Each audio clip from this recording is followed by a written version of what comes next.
जय हिंद दोस्तों, मैं संतोष त्रिपाठी आपका अपने इस ऑनलाइन प्लेटफॉर्म एग्ज़ाम हब पर बहुत बहुत स्वागत करता हूं। आइए आज हम लोग कुछ महत्वपूर्ण क्वेश्चन देखेंगे जो आने वाले एग्ज़ाम्स के लिए काफ़ी महत्वपूर्ण होगा। इसमें समीक्षा अधिकारी में विशेषकर 10 नंबर के क्वेश्चन पूछे जाते हैं। वन वर्ड सब्स्टिट्यूशन से अनेक शब्दों के एक शब्द। और जो भी वनडे एग्ज़ाम आप लोग दे रहे हैं, चाहे वो टेट हो, सुपर टेट हो या फिर यूपी SSC के कोई एग्ज़ाम्स हो, तो उसमें ये सब क्वेश्चन पूछे जाते हैं। एक एक करके हम क्वेश्चन देखेंगे। 100 से 150 क्वेश्चन होंगे लगभग, जो अलग अलग के सेगमेंट में बांट के दिए जाएंगे आपको। उन्हीं को बार बार पढ़ना है और यहीं से क्वेश्चन फंस जाएंगे आपके। तो चलिए हम लोग शुरुआत करते हैं, एक एक क्वेश्चन देखेंगे। क्वेश्चन पूछ रहा है, जो स्त्री सूर्य भी ना देख सके के लिए एक शब्द है। 4 ऑप्शन है आपके पास। विदुषी, आसूर्यम पश्या, अलच्छा, शास्त्राज्ञा। 4 ऑप्शन है। आप बताइए कि इसका राइट आंसर क्या होगा।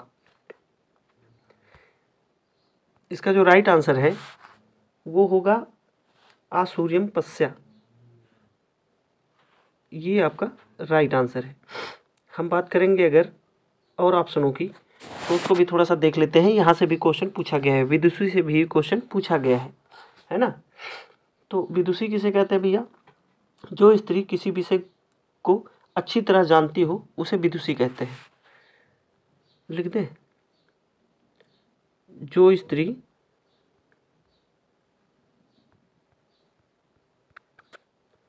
किसी विषय को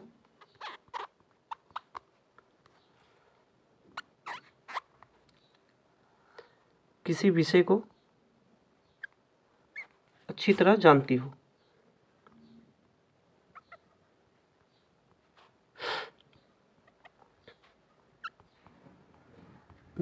हो, उसे क्या कहते हैं? उसे कहते हैं विदुषी। चलिए अगला क्वेश्चन देखेंगे हम लोग। अज्ञ का क्या अर्थ होता है? अज्ञ का क्या अर्थ होता है? वो 4 ऑप्शन है। आप बताइए कि इसका राइट आंसर क्या होगा। ऑप्शन क्या है इसमें? जो कुछ भी नहीं जानता हो, जो सब कुछ जानता हो, जो बहुत थोड़ा जानता हो, जो जानता भी हो और नहीं भी जानता हो। ये कौन है? चलिए इसका जो राइट आंसर है वो क्या होगा भैया? अज्ञ का मतलब क्या होता है? जो कुछ भी नहीं जानता हो, जो कुछ भी नहीं जानता हो उसे कहते हैं अज्ञ। अज्ञ मतलब अज्ञानी। और जो सब कुछ जानता है उसे क्या कहते हैं? उसे कहते हैं सर्वज्ञ। क्या कहते हैं? सर्वज्ञ। सर्वज्ञ। अच्छा, जो बहुत थोड़ा जानता है उसे क्या कहते हैं? उसे कहते हैं अल्पज्ञ। क्या कहते हैं? अल्पज्ञ, है ना। अल्पज्ञ, अल्पज्ञ, सर्वज्ञ और अज्ञ, तीनों आप लोग याद रखिए, है ना। अगला क्वेश्चन देखेंगे हम लोग। अपने सहारे पर रहने वाला के लिए एक शब्द है। ऐसा ही क्वेश्चन दे देता है, 4 ऑप्शन देके पूछ देता है आपसे, तो आप उसको ध्यान में रखिएगा। चलिए, अपने सहारे पर रहने वाला के लिए एक शब्द है। स्वावलंबी, आत्मनिर्भर, स्वावलंबी, बलिष्ठ, आत्मविश्वासी। 4 ऑप्शन है। आप इसका राइट आंसर बताइए क्या होगा। अपने सहारे पर रहने वाला क्या होता है? स्वावलंबी। क्या होता है भैया? स्वावलंबी। ऐसे ही क्वेश्चन एग्जाम में पूछे जाते हैं। चलिए, जो अपने ऊपर निर्भर हो उसे आत्मनिर्भर कहते हैं। आत्मनिर्भर किसे कहते हैं? जो अपने ऊपर निर्भर होता है। चलिए अगला क्वेश्चन देखेंगे। वेरी वेरी इंपॉर्टेंट क्वेश्चन है ये, कई बार पूछा गया है और ये ऑप्शन आपको परेशान करता है। कह रहा है, अप्रमेय किस वाक्यांश के लिए एक शब्द है? 4 ऑप्शन है। जो तौला या नापा ना जा सके, जो अवश्य होने वाला हो, जो प्रमाण से सिद्ध ना हो सके, जो समय पर संभव ना हो। 4 ऑप्शन है। बताइए इसका राइट आंसर क्या होगा। इसके 2 आंसर है ना। आप बताइए कौन कौन सा होगा। जो तौला या नापा ना जा सके, एक आंसर ये भी होगा। जो तौला या नापा ना जा सके, हमने दोनों एक साथ रखा है क्योंकि बहुत कन्फ्यूजन करता है दोनों ऑप्शन। और क्या होगा अगला?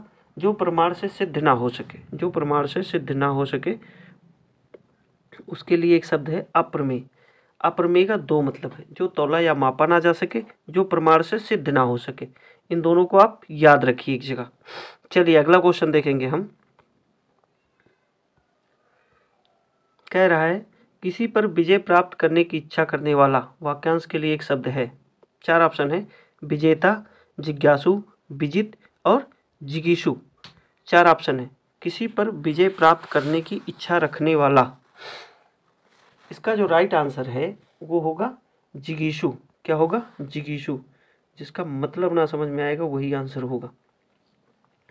ये बड़े टफ टफ शब्द हैं हिंदी के, है ना।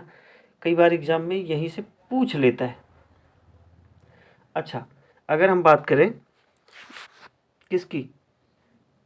विजित की, तो इसका क्या मतलब होता है?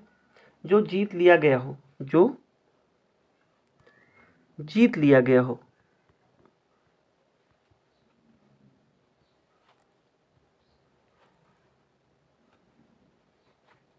जस्ट मिनट, जो जीत लिया गया हो उसे क्या कहते हैं? विजित। विजित क्षेत्र, है ना। चलिए, और जिसने विजय प्राप्त की हो उसे विजेता कहते हैं, ये तो आप जानते ही होंगे। जिसने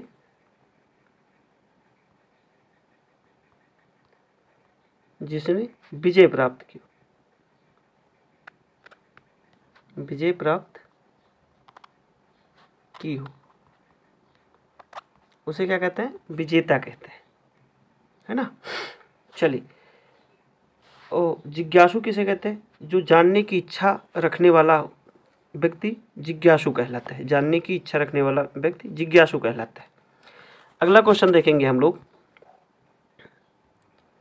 जो स्त्री सूर्य भी ना देख सके, जो स्त्री सूर्य भी ना देख सके, उसके लिए एक शब्द है शास्त्राज्ञा, स्त्रैण, आसूर्यपस्या, दुर्निवार। चार ऑप्शन है, बताइए इसका जो राइट आंसर है वो क्या होगा? अभी हमने देखा था पीछे, इसका राइट आंसर है आसूर्यपस्या। चलिए, अगर हम बात करें किसकी? दुर्निवार की,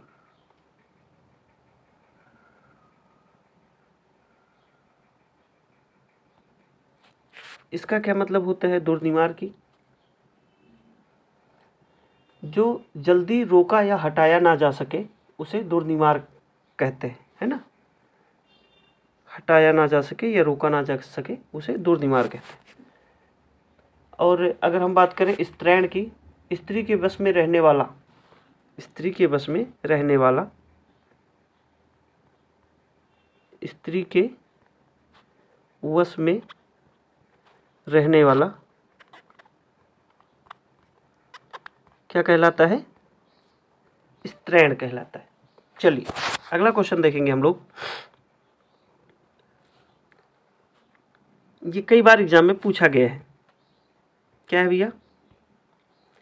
कुछ खास शर्तों पर किसी कार्य को करने का समझौता के लिए एक शब्द है। कुछ खास शर्तों पर किसी कार्य करने को जो समझौता किया जाता है उसके लिए एक शब्द है कर्मठता, ठेकेदारी, बेलदारी, संविदा। गलत मत करिएगा इसको। इसका जो राइट आंसर है वो होगा संविदा। क्या होगा? संविदा पे काम करते हैं कुछ लोग, उसी की बात हो रही है। चलिए अगला क्वेश्चन देखेंगे हम लोग। जिसकी पहले से कोई आशा ना हो, वेरी वेरी इंपॉर्टेंट, जिसकी पहले से कोई आशा ना हो। चारों ऑप्शन इंपॉर्टेंट हैं, हम लोग चारों देखेंगे। जिसकी पहले से कोई आशा ना हो उसे कहते हैं अप्रत्याशित। क्या कहते हैं भैया? अप्रत्याशित। आशातीत क्या होता है? आशातीत की बात करें, जो आशा से अधिक हो, जो आशा से अधिक हो, आशा से अधिक हो, अधिक हो, जिसकी उम्मीद ना हो और उससे ज़्यादा मिल जाए आपको, उसे आशातीत कहते हैं। अगर हम बात करें किसकी? अप्रत्याशित की, अगर हम बात करें अप्रत्याशित की, ये है ना अप्रत्याशित, अगर हम इसकी बात करें, प्रत्याशित की बात करें तो जिसकी पहले से कोई आशा हो, जिसकी पहले से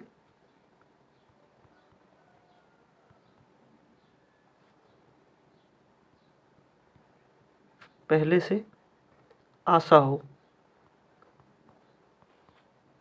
हो, उसे क्या कहते हैं? प्रत्याशित।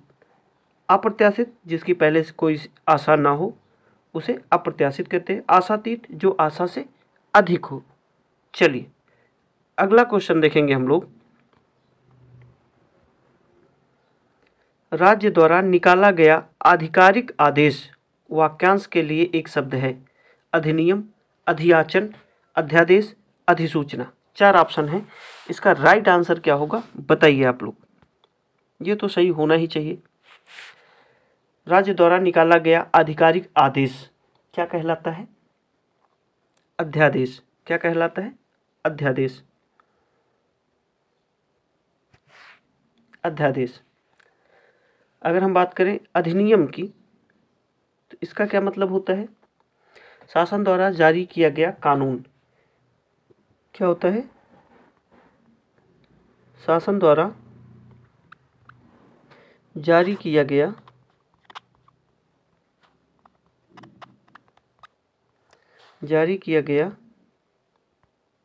कानून क्या कहलाता है?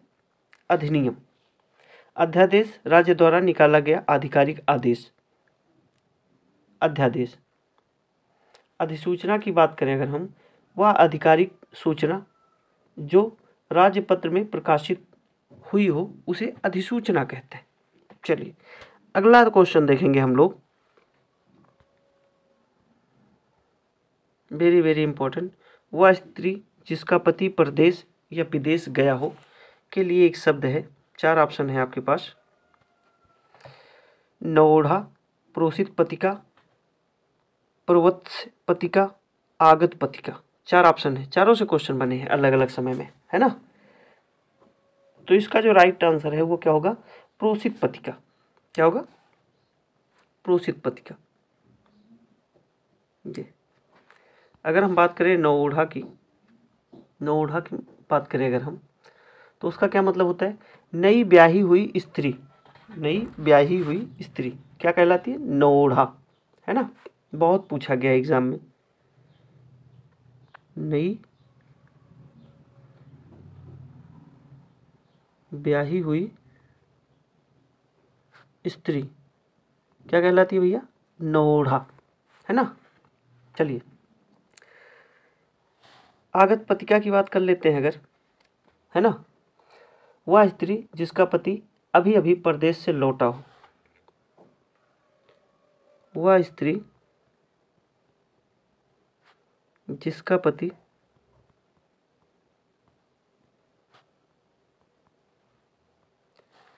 अभी अभी परदेश से लौटा हो। परदेश से लौटा हो उसे क्या कहते हैं भैया? आगत पतिका।